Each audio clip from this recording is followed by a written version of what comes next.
ये कहानी एक सातिर बूढ़ी की। एक बूढ़ी औरत डंडे के सहारे शहर के सबसे बड़े बैंक में पहुंची और मैनेजर साहब से मिलने के बाद बोली कि साहब मुझे यहाँ खाता खुलवाना है। तभी मैनेजर साहब ने बड़े भावुक होकर कहा कि माँ जी ये बैंक आपके जैसे लोगों का नहीं है, यहाँ बड़े बड़े लोग खाता खुलवाते हैं, यहाँ खाता खुलवाने के लिए बहुत ही बड़ी रकम चाहिए।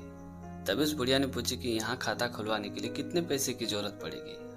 तो उस मैनेजर ने कहा कि यहाँ कम से कम 1 लाख रुपया देना पड़ेगा तो ही आपका खाता ओपन हो सकता है। ये बात सुनते बुढ़िया हंसते हुए बोली कि ठीक है, मैं तुम्हें 10 लाख रुपया देती हूँ, फिर भी मेरा खाता खोल दो। उस बुढ़िया की बात सुन के मैनेजर ने आश्चर्य होकर उसकी ओर देखा और पूछा कि माँ जी आपके पास इतने पैसे कहाँ से आए, आप क्या करते हो।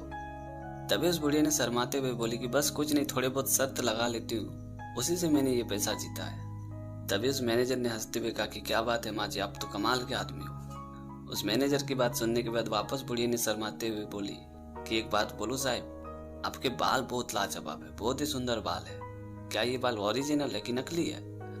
तभी मैनेजर ने कहा कि ना ना माँ जी ये बिल्कुल ओरिजिनल है, सही बाल है। तो बुढ़िया ने कहा कि ना ना मैं नहीं मान सकता हूँ, ये बाल नकली है।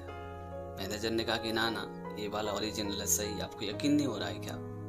तभी बुढ़िया ने वापस जोर देते हुए बोली कि मुझे पक्का यकीन है कि ये बाल नकली है, मैं 1 लाख रुपए की शर्त लगा के बोल सकती हूँ कि ये बाल नकली है। उस बुढ़िया की बात सुनने के बाद मैनेजर साहब सोच में पड़ गए कि मेरे बाल तो ओरिजिनल है और ये मुझसे 1 लाख रुपए की शर्त लगा रही है। तो मैनेजर ने भी कहा कि ठीक है, मैं आपसे 1 लाख रुपए की शर्त लगा लेता हूँ कि ये बाल ओरिजिनल है। फिर दोनों में 1-1 लाख रुपए की शर्त लग गई। तो बुढ़िया ने कहा कि साहब 1 लाख रुपए की शर्त लगी है, मैं गवाह के तौर पे एक वकील को रखना चाहता हूँ। तो मैनेजर ने कहा कि हाँ बिल्कुल, आप वकील को रखिए, जज को रखिए, मुझे कोई प्रॉब्लम नहीं।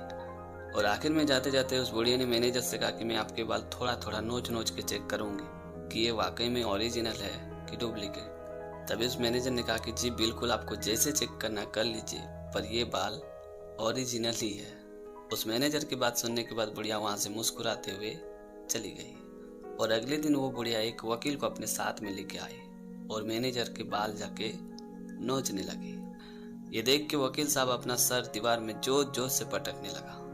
तभी उस बैंक के मैनेजर ने बड़े हैरान होकर आश्चर्य होकर पूछा कि माँ जी इस वकील साहब को क्या हुआ, ये अपना सर दीवार में क्यों पटक रहे हैं। तभी बुढ़िया ने हंसते हुए कहा कि मैंने इससे 5 लाख की शर्त रखी थी कि मैं इस शहर के सबसे बड़े बैंक मैनेजर का बाल नोचूंगी और इसने सर हार गया है, इसी वजह से अपना सर दीवार पे पटक रहा है। ये बात सुनते मैनेजर साहब के पांव तले जमीन खिसक गई और उसने हंसते हुए कहा कि वाह माँ जी, मान गए आपको, आपसे कोई इंटेलिजेंट हो ही नहीं सकता है। उसके बाद उस बुढ़िया ने मैनेजर साहब को 1 लाख रुपया दिया और वापस वकील से 5 लाख रुपया लेके खुशी खुशी वहां से चली गई। ये कहानी एक दुकानदार की। एक मजदूर मजदूरी करके शाम के वक्त दौड़ा दौड़ा हाँफते हुए एक दुकान में पहुंचा। फिर उसने दुकानदार से कुछ सामान खरीदा।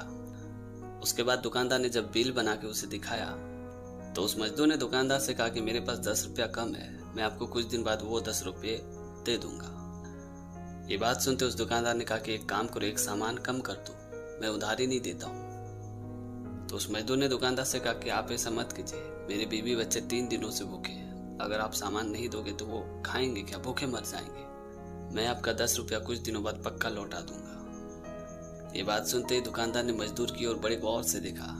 फिर उसने अपनी पत्नी को आवाज लगाया और कहा कि एक थाली में भोजन परोस के लाओ। तो उस दुकानदार की पत्नी ने एक थाली में बढ़िया सा भोजन परोस के लाया। तो उस दुकानदार ने मजदूर से कहा कि पहले इसे बैठ के आराम से खा लो। तो मजदूर वहीं बैठा बैठा उस खाने को खाने लगा। जब खाना खत्म हो गया तो उस दुकानदार ने उस मजदूर के बीवी बच्चे के लिए भी खाना पैक करके दे दिया और कहा कि इसे लेके अपने घर पे जाओ। ये बात सुनते उस मजदूर ने उस खाने के पार्सल को उठाया और वहां से चला गया।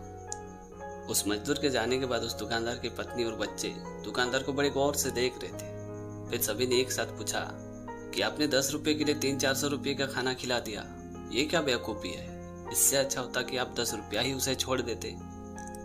तभी उस दुकानदार ने बड़ा खूबसूरत सा जवाब दिया कि जीवन में हमेशा एक बात याद रखना, व्यापार करते समय दया मत करना और सेवा करते समय व्यापार मत करना। तो दोस्तों छोटी सी कहानी में ये सिखाती कि तरीका चाहे कोई भी हो पर असहाय लोगों की मदद जरूर करें, क्योंकि जीवन का यही दस्तूर है कि व्यापार करना आपका कर्म है, लेकिन किसी की मदद भी करना आपका धर्म है। तो दोस्तों, आज की कहानी आपको कैसी लगी कमेंट करके ज़रूर बताना। और अगर आपने हमारे चैनल को अभी तक सब्सक्राइब नहीं किया तो प्लीज़ यार चैनल को सब्सक्राइब कर देना, क्योंकि इस तरह का कंटेंट मैं हमेशा अपने चैनल पे लाते रहता हूँ। तो आज के लिए इतना ही, मिलते हैं अगली वीडियो में एक नए टॉपिक के साथ, एक नई कहानी के साथ। तब तक के लिए जय हिंद, वंदे मातरम।